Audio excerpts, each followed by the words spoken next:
Well,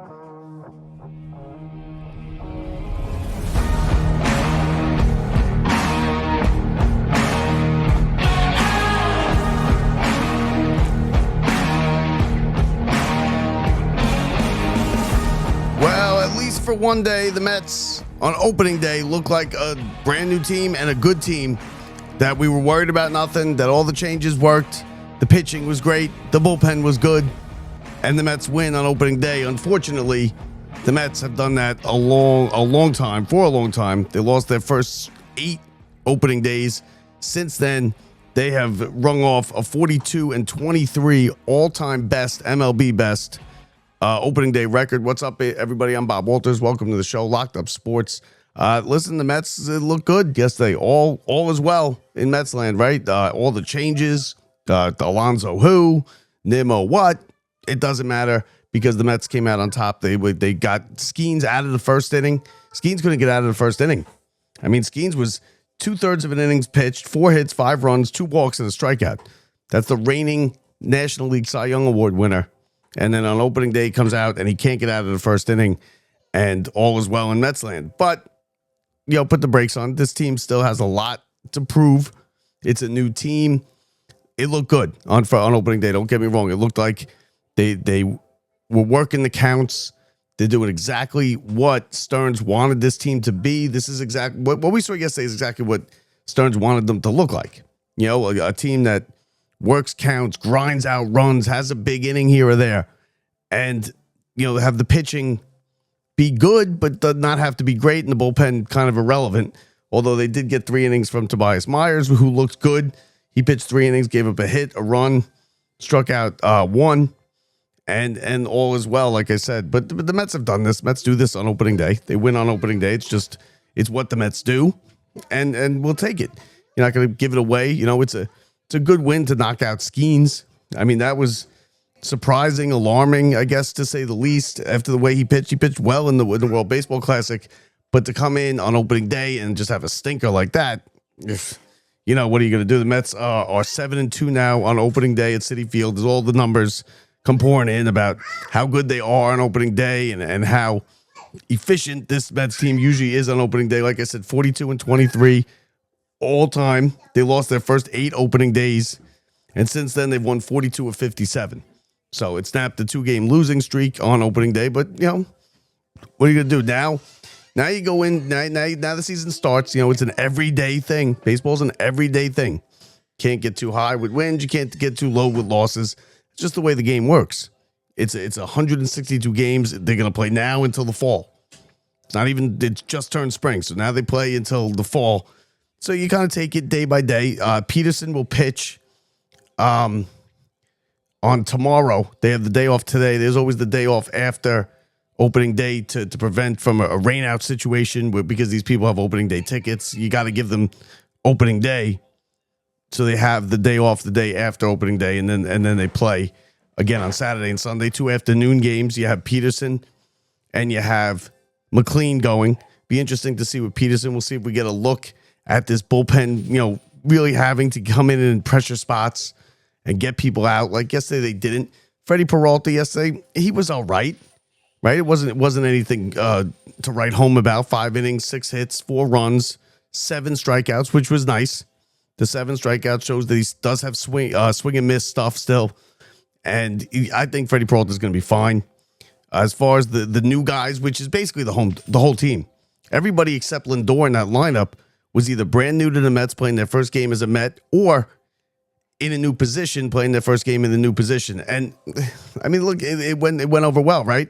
Carson Benge hit a home run in his major league debut. I still think he's going to struggle here a bit in the beginning of the season just because he doesn't have the experience, right? He's coming out. He's played 1 year in the minors. He's had maybe 50 or 60 games outside of rookie ball. And to make the jump to the major leagues, that's a big jump, a big leap. It's asking a lot from a kid to come up here in New York with a new team, with a lot of pressure on this team to do well. So I think Benge will struggle, right? The fielding looked good. No issues at first base with Polanco. As far as Bo Bichette goes, who I love Bo Bichette. I love Bo Bichette. He looked good. right? He was on. He was in the. He didn't get any hits, but he got the sac fly in the first inning, and he was in the middle of two of the Mets' big rallies in that game. And the 5 spot they put up in the first was impressive. You know, because 2 hitters into the game, you know, you're barely in your seat yet, and bam, there's a 2-run home run, and you're just sitting there going, oh no, here we go, it's going to be a disaster, right? Pirates lead 2-0. Peralta's able to get out of the inning with only the 2 runs. He strikes out 2. Mets come up and they immediately go to work and start, you know, banging around Skenes. And a rough first inning, obviously, for O'Neill. Cruz out in center field for the Pirates. He had the Beatty a bases loaded triple go over his head. That ball, I'm not going to say that was completely his fault, but he did take his first step in. And the ball just sailed right over his head to the wall, a bases clearing triple. And then he had the pop up right after it that he just lost in the sun, and it fell right behind him, and that scored another 2 runs. So listen, you know, it's opening day. It is what it is. You take it with a grain of salt, but you're happy to see the Mets go out there and get a good win. Have Peralta go 5 innings. Listen, 5 innings. That's something we were begging for last year. We were dying to see 5 innings from this Mets team last year. They couldn't get a pitcher to throw 5 innings until they brought McLean up. And the rest of the kids, 5 innings was nowhere to be found. So we're good to get Peralta into the 5th inning. He gets the win. His first win as a Met. All was good. Tobias Myers was good, impressive. I thought if you remember, he's the guy who came with Freddie Peralta in the deal. Tobias Myers, he pitched 3 innings, 3 good innings, and it's a happy day for everybody. Couple things about I know the parking was a big issue. Listen, the Mets are doing a lot of construction around Citi Field in that area with the chop shops and with everything like that. There's going to be parking issues. They have added things to help you get to the ballpark, like they have a ferry coming now that goes right into the marina right there from Connecticut, from Staten Island. They have one from Staten Island, one from Connecticut. I don't know if there's a cost to it, but whatever it is, it's not $50. And that's what they're banging you to park at Citi Field is $50, which is, you know, pretty pricey. And I think nervy to try and charge people $50 to park there. But parking is at a premium now with everything that's going on in the construction. It's gonna be like that for a couple of years. Take it, you know, like it or lump it. It's gonna be there for a couple of years now. Probably the next 5 or 6 years, you're gonna see the parking move around, and there's just gonna be limited spots, and it's gonna be at a premium. So then they're gonna give their season ticket holders first grab at it. So parking, try and just take mass transit. You know, I mean, why would you want to be sitting in traffic on the Grand Central anyway, trying to get the Mets opening day that you know is sold out? You know there's a big crowd. Apparently there was and I know I was watching on TV, there was empty seats, a lot of empty seats in the upper deck when that game went off, when the first pitch was thrown. And I know it was a sellout, and I know it was full, you know, by like the second or third inning, but why even risk that? Why give yourself the opportunity? You come in there into that game, second or third inning, it's 5-2. You missed a bulk of the Mets scoring. Now you did get to see Carson Benge, who he struck out 3 times in that first inning against Skenes. He was overmatched. Now it's his first major league at bat. Give him a break, right? Skenes got up there. Skenes was pissed off. He just had all the runs scored, and he just blew 3 fastballs right by Benge, and he didn't stand a chance on any of them. But he did get ahead. He did get the bat out there and ahead of one of them later in the game, and he hit it over the right field wall for his first major league home run. That was impressive. Alvarez reaching base 3 times and hitting a home run. Again, very impressive. That's a big thing for the Mets. Alvarez is going to have to be good this year. Now, you didn't see Vientos. I'm guessing tomorrow Vientos will probably be in the lineup. I don't know if they're going to have him at first base or if he's going to be a DH. I think they should probably put him at first base. They had Beatty DHing yesterday, and they had Polanco at first. I think they wanted to get Polanco in there, get him some reps at first base, break the ice in a major league game, in a regular season game where it counts, have him go out there and play an opening day and be the first baseman. But I think you're gonna see him, Polanco, that is, probably be your DH, turn into your DH, and it's gonna be Vientos and Beatty as your Or Vientos and Beatty as your first baseman, kind of like a platoon there, and they're going to go with the hot hand. I don't know how good that is for Vientos. Vientos is the kind of guy I think that needs to just be in the lineup every day. He's got to know he's going to be in the lineup. He's got to know that if he gets 0 for 4, that he's not going to, worrying about, am I going to be in the lineup tomorrow? 0 for 4. He starts, grasping at straws and looking for hits and stuff like that. That's not good for Vientos. He just needs to be there every day. Put him in the lineup, and I think he will produce for the Mets. But I liked how they took pitches yesterday. I like how they worked the counts. They made the Pirates here. I have it right here. Pirates threw 152 pitches in the first 5 innings. 152 pitches in 5 innings. That's why they had to get Skenes out of there. Not that they didn't want to leave him in, because he could have worked through that first inning, right? And he probably would have settled down. He probably would have been all right. But you can't have, Skenes throwing 40-something pitches in the first inning. You just can't have that. You got to save him. So they went out there, they got him in the first after the 5 runs, and they got him out of there. And listen, it's an embarrassing day for Skenes. You're a big-time pitching matchup, Peralta, Skenes. That's all we talked about since the schedule came out, is the big-time pitching matchup that it was going to be. And then Skenes goes out there, and he can't get out of the first inning. Gets pulled 5 innings, gets pulled five runs in the first inning, and he's walking off the field with 2 outs in the first. That's certainly not what the Pirates started. And O'Neal Cruz, who's such a big part of this Pirates thing this year, to go out there in the first inning and just botch, 2 fly balls. One goes over his head, scores 3 runs. The other one falls right behind him. It's a pop-up behind second. Not a good start for the Pirates. So expect them to come out with a little bit of, oomph on tomorrow. 4:10 start is tomorrow. You got Peterson going for the Mets. And then Sunday, you're going to have McLean going. I would have thrown McLean tomorrow, Peterson on Sunday, but it really doesn't matter. It's irrelevant. But overall, hey, listen, a good day for the Mets. They opening day, right? That's what the Mets do. That's win on opening day. Whether they're a good team, a bad team, a terrible team, they win on opening day. And they lost the last 2. It's not going to be an 0-6 homestand or an 0-6 start like they had 2 years ago. But like I said, listen, don't get too high with it. Don't get too low. Because if you remember 2 years ago, they did start 0-6. And it was as low as you could go. Rock bottom, Gary called it. And then, throughout the season, it's a roller coaster. And they obviously made the playoffs, made that great run to the NLCS. So you never know. But it is good to be back. It's good to have baseball back. It starts up every day now again tomorrow as they play tomorrow.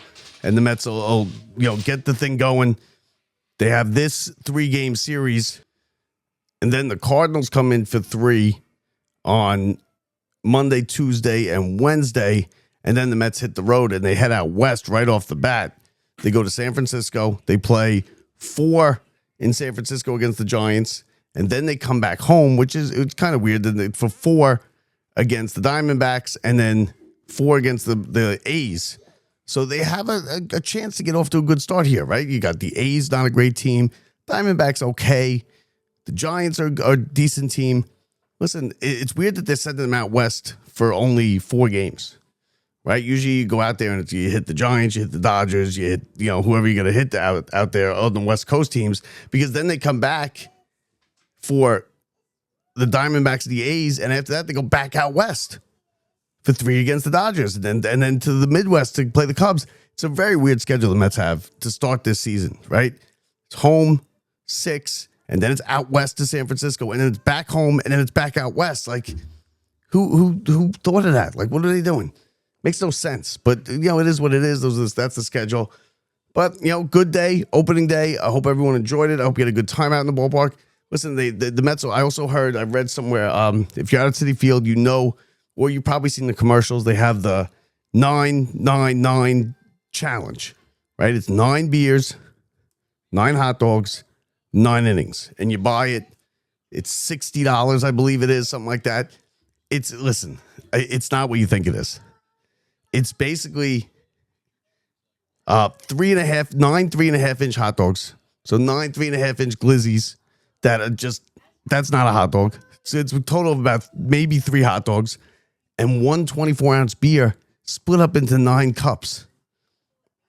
Come on, Mets. It's embarrassing. If you're gonna eat 9 glizzies, eat the 9 glizzies. Do it right. Give them 4 hot dogs. Give them at least 3 beers. 3 tall boys. Don't be embarrassing yourself saying, I did the 999 challenge, and you drank 1 beer and you had 2 hot dogs. Because that's what it is. And they give you a box, and they give you all the drinks, and they give you the hot dogs in the middle. I get it. You don't want, listen, I don't think it's a good idea anyway. Because you know what people are going to do? They're going to say, I'm going to do the 999 challenge for real. And you're going to have people trying to drink 9 beers in 9 innings and eat a ton of hot dogs and be throwing up all over the place. Now this, I get it. It's a tone down, but no one wants to do that. No one's going to brag about bragging rights. That's what they say. What do you get if you completed bragging rights? That what? You drank a beer and 3 hot dogs in 9 innings? No, you got to do better, Mets. You got to do better. The 999 challenge, garbage. It's a fake 999 challenge. Now, if you could do the real one, I can't. I'm not saying I can. But there are people out there that probably can and will try. I'm probably friends with a couple of them. You drink 9 beers. You have 9 hot dogs in 9 innings. That is bragging rights. Not 1 24-ounce tall boy divided into 9 little shot glasses and 3.5-inch hot dogs that equal maybe 3 hot dogs if you're lucky. So do better, Mets. And listen, the fact that that's the big complaint and the parking is the big complaint on opening day means it's a good day. And it usually is in Mets land. Mets win 11-7. Not great pitching. The hitting, the offense, flawless. Nothing to complain about. Even Bo Bichette, who was 0 for 4, was in the middle of every rally. He drove in a run. Lindor, Lindor 0 for 3. But he did score. So Lindor scored 3 times. So listen, everything went right, and it usually does in Mets for opening day. So that does it for Mets opening day coverage. We will talk to you tomorrow. Don't forget St. John's tonight. St. John's and Duke. Sweet 16 matchup. We'll cover it right here. Locked Up Sports. It'll be on Facebook. It'll be on YouTube. It'll be on all the X, Twitch, all of the social medias. You can catch it there. It's a radio style broadcast. It should be a good game. We're going to get some pregame coverage there for that. But just want to come on and talk about the Mets. We got to win. We're 1-0. We're in first place. All is right with the world. So that does it for me. I'm Bob Walters. Thanks for watching. Thanks for listening, everybody. From the Brian Gunzel Studios, Mets win opening day. Back to work tomorrow. See ya.